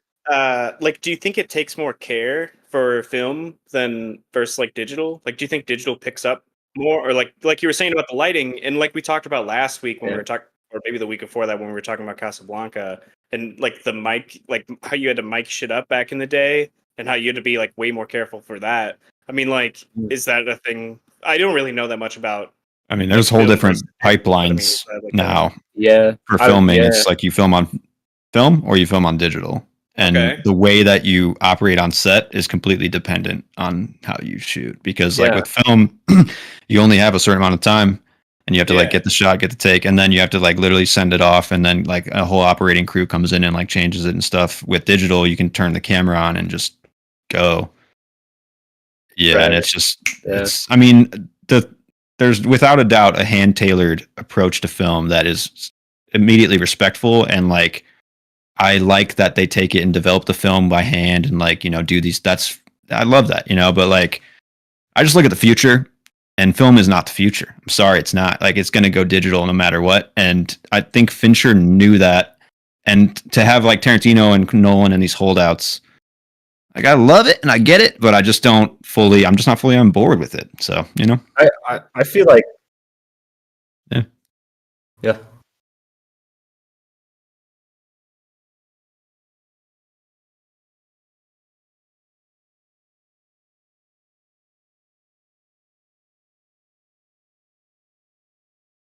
Yeah. It's just the composition level for sure at a certain point. Yeah. I'm thinking too, there's got to be an element of like working under like the constraints you're used to, you know, and like being presented with kind of like the challenges that you know what to expect and how to handle. So maybe it's just like the craft that they're used to, and it's right, you know. But for me personally, I see Fincher's side of it, and I look at it as like, well, if I was to like shoot something, I know I would probably want it to be like the crispest, cleanest, like best thing I could get. And also, I will say, like, we've talked about how Fincher just takes a ton of shots. So or a ton of takes. So like, I mean, you can't do that with film, probably, right? I mean, so you have to do it with digital. I think it probably opened like Pandora's box a little bit for him, honestly, like the amount of like rolling he could do. But because I mean, as much as I respect the man, 200 takes, even 50 takes at a certain point is kind of just like, dude. I mean, we all know he's psycho, though, right? I mean, like, he would be a serial killer if he wasn't making these movies. Right. He's letting it out on his crew and through his films. Yeah. And he's going to make one called The Killer, right? That's the next one? Is that yeah, okay. Cool. He's got to get it out of his system. He hasn't made one of those in a while. Well, I guess Gone Girl was really. It's been 10 years, so every 10 years he's got to. That's his cycle as the killer. It's fun for the demons. Yeah. Well, I mean, yeah, I'm excited for Tarantino next week, I guess, if we're starting it up. But and should we just do some what we're watching shit? You guys got anything you want to talk about still, or what's up? Yeah, man, I haven't been watching anything except for these, really. Yeah. Yeah, to be honest. it's kind of same. Yeah. I've never even heard. Did it rise above a standard biopic for you?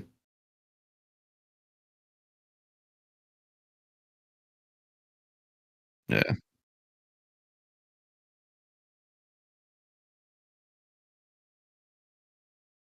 It was huge, yeah. Yeah.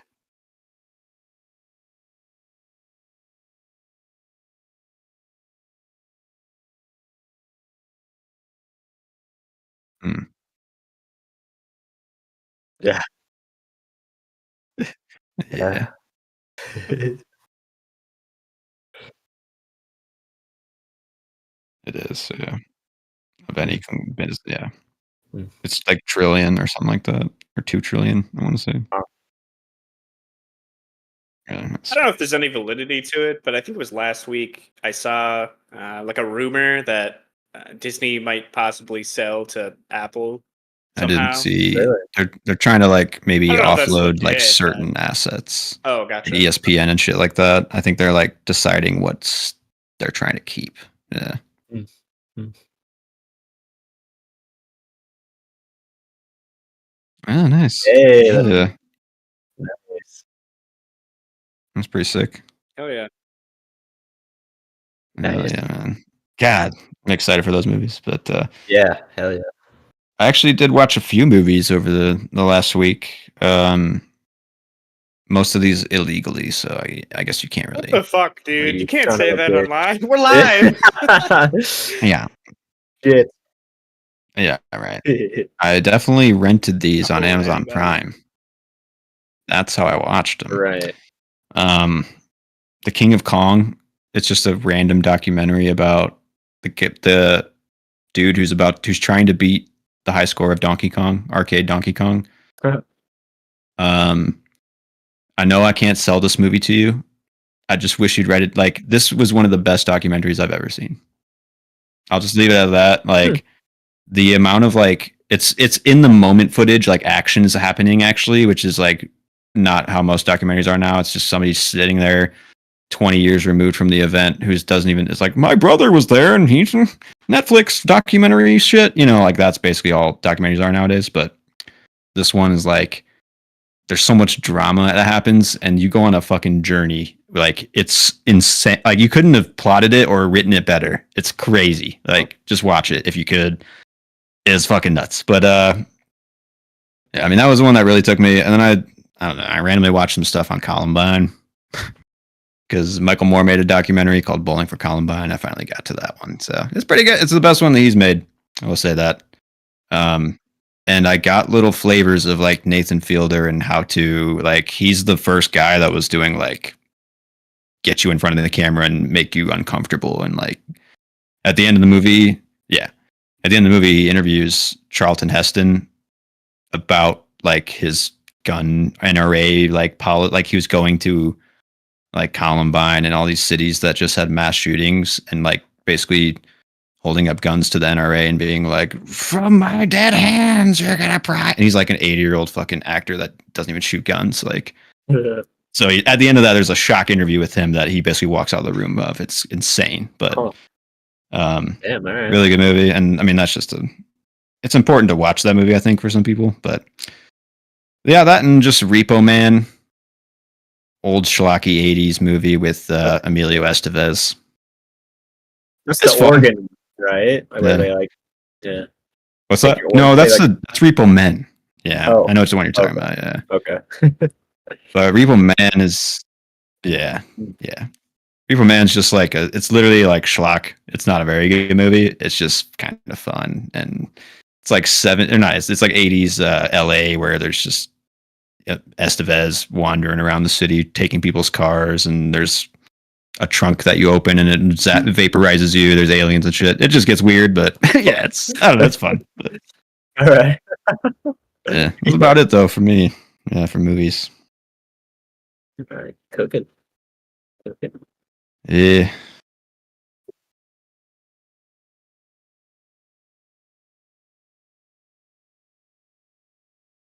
Wow. Oh, shit.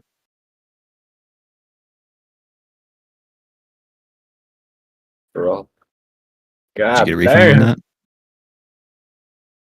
Did the moving company pay you? Wow.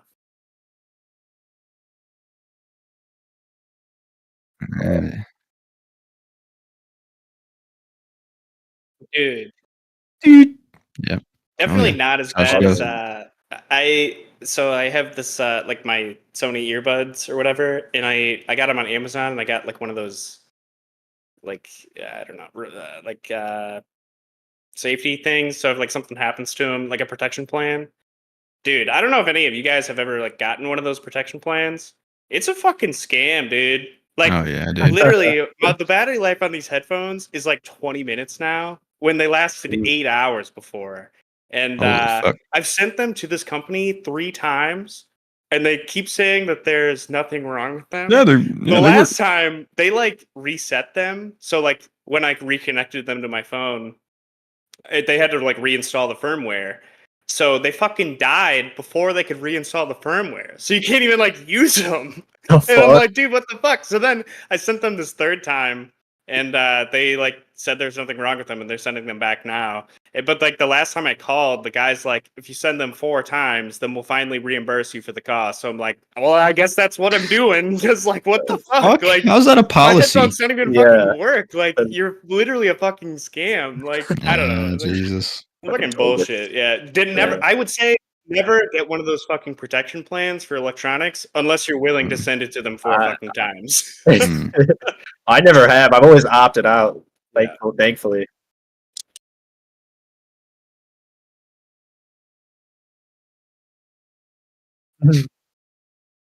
Yeah.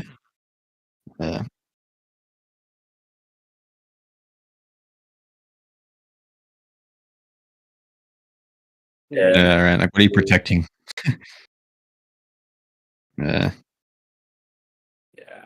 Yep. They're bullshit. They're just trying to get people to say watching yes. right now. Free money every month, you know. Fucking. Yeah. Speaking of scams, I actually did watch Telemarketers on HBO. I don't know if you guys have seen. It's like a new documentary, but I don't know. it's all about telemarketers. Pretty shocking footage. And it's a documentary? It's a 3-part series. Yeah, they're like, and the guy is like, he was inside one of the biggest like telemarketing companies. He's got all this crazy footage. They're like doing drugs in the cubicles and shit, and they're like, it's crazy. One dude's on heroin, like taking calls at the, like, it's nuts. Like, yeah, it's crazy. Yeah, but it's pretty interesting.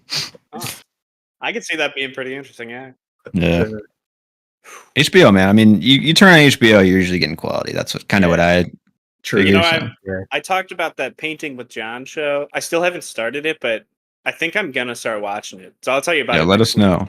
Yeah, let us know what it's about. I might check it out. I don't know. I get it. He said it's like I guess it's a variety show. I don't know how much about painting it actually is. So like, but I guess I'll let you know. Yeah. But anything else? I might have to go. I mean, I'm a ghost here. You can't even like see my body. The darkness has come.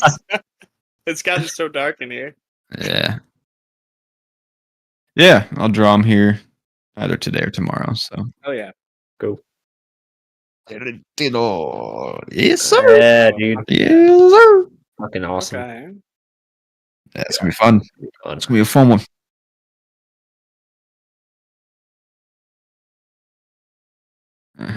Yeah, subtly drop it second. Is that what it was? Yeah. Nice.